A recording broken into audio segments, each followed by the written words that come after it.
Assalamualaikum warahmatullahi wabarakatuh. Nama saya Nur Fatihah binti Muhammad Khalil. Berumur 11 tahun dan bersekolah di Sekolah Kebangsaan Seri Siti Awai, Manjung Raya, Perak.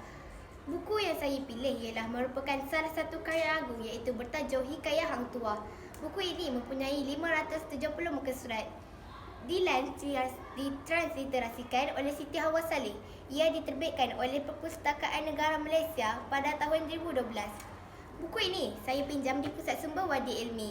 Kisah Hang Tuah ini telah membawa saya menelusuri kisah yang sudah lama saya dengari daripada atuk dan nenek saya. Hikayat Hang Tuah menceritakan mengenai latar belakang Hang Tuah dan asal-usulnya. Dang Madu merupakan ibu kepada Hang Tuah dan ayahnya pula bernama Hang Mahmud. Hang Tuah berasal daripada Sungai Duyung, Melaka. Hang Tuah hanyalah golongan rakyat jelata yang biasa sahaja. Ayahnya Hang Mahmud menyara keluarganya dengan berkedai dan mencari kayu. Pada satu malam, Hang Mahmud telah bermimpi bulan turun dari langit dan cahaya memenuhi kepala anaknya Hang Tuah. Mimpi itu menandakan satu kebaikan kepada Hang Mahmud sekeluarga. Rupanya, Hang Tuah berjaya menewaskan orang yang mengamuk di kampungnya. Keberanian Hang Tuah itu sangat dikagumi oleh penduduk kampung.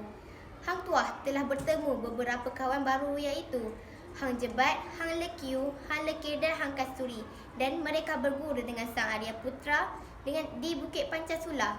Ilmu yang ada ini membolehkan mereka mempertahankan bendahara paduka raja yang hampir menjadi mangsa amukan si pengamuk.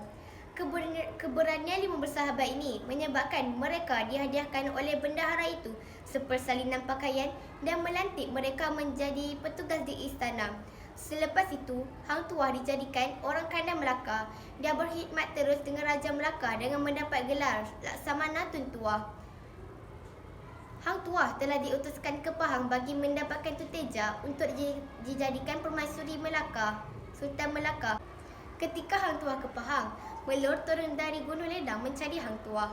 Melur telah ditawan oleh Tun Ali atas hasutan Pati Karmawijaya bagi dijadikan gundik sultan. Atas muslihat Tun Ali juga, Hang Tuah yang kembali dari Pahang akhirnya berjumpa Melur. Tetapi, Sultan juga turut menyaksikan perbuatan Hang Tuah itu. Melur dan Hang Tuah telah dihukum bunuh kerana difitnah berzina dengan Melur yang telah menjadi gundik sultan. Namun, hukuman mati tidak dilaksanakan oleh bendahara. Sebaliknya, Hang Tuah disembunyikannya di sebuah hutan di hulu Melaka. Bagaimanapun, sewaktu Sultan Melaka melangsungkan perkahwinannya dengan Raden Emas Ayu, pelbagai ancaman dilakukan oleh Patih Gajah Mada untuk menguji ketangkasan Hang Tuah dan rakan-rakannya. Antaranya, mengupah seorang prajurit untuk mencuri keris Taming Sari. Hang Tuah menghadapi semuanya dengan cemerlang. Sebenarnya, Majapahit tidak mahu perkahwinan antara puteri mereka dengan Sultan Melaka dengan alasan tidak mahu puteri itu dibawa tinggal di Melaka.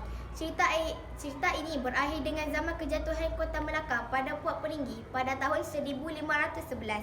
Dari sudut sedihnya, Hang Tuah pernah bertikam dengan sahabatnya Hang Jebat. Pertikaman itu membawa kematian pada Hang Jebat. Nilai dan pengajaran yang boleh diperolehi daripada cerita ini ialah watak Hang Tuah merupakan seorang yang berani apabila mereka berjaya menawan musuh. Hang Tuah juga seorang yang setia dan patuh kepada sultannya.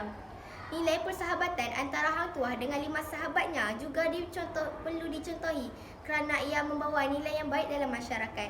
Buku ini sangat istimewa bagi saya kerana ia telah membawa saya mengembara ke zaman Kesultanan Melayu Melaka pada zaman dahulu. Jika bukan dengan membaca, sudah pasti tidak mengetahui cerita tentang Hang Tuah yang merupakan seorang pahlawan yang terkemuka pada zaman dahulu. Sehingga kini, jika membaca atau mendengar nama Hang Tuah, aura kepahlawanan beliau sangat sebati dengan nama ini.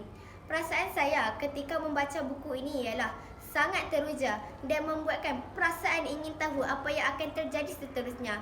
Saya sarankan kawan-kawan supaya membaca kisah hikayat Hang Tuah ini kerana ianya boleh membawa kesan yang mendalam dalam diri pembaca. Kata-kata Hang Tuah, tak Melayu hilang di dunia, sangat sinonim dalam diri kita di mana ia membawa maksud suku Melayu tidak akan punah di muka bumi ini. Saya akhiri dengan kata-kata ini. Ilmu itu ada di mana-mana, pengetahuan di mana-mana tersebar. Kalau kita bersedia membaca dan juga bersedia mendengar. Sekian, terima kasih.